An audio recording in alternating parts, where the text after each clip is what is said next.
how to pair the Beats Studio Buds, these wireless earbuds here. I'm going to show you guys how to connect them to an iPhone. So make sure they have some battery life in them. Make sure they're not already connected to another iPhone or another phone. And before doing anything with the phone now, when you open up your Beats Studio here, you'll notice in the case itself, there's this little circle right here, which is actually a button.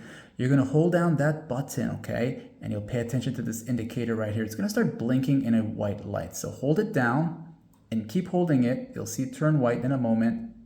And then it's gonna start blinking like this here. Once it does that, let it go. That means it's now in a pairing mode state. Keep your Beats case open at all times.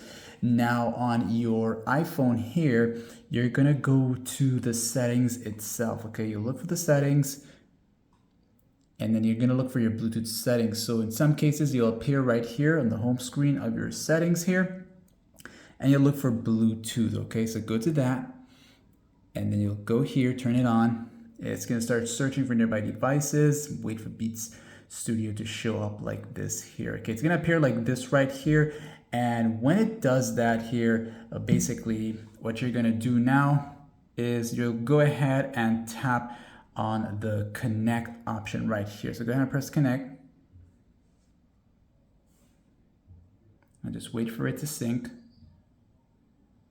All right, give it a few seconds. And then of course it'll show you the battery percentage here, or show you the charging case. And then of course you just press continue. And it'll tell you that it's now connected. Okay, and that's pretty much it for this tutorial. And you're good to go, all right? And of course, if you open it up again, you should get that pop up once more, all right? And that's that, my friends. Like and sub, okay? Thanks for watching.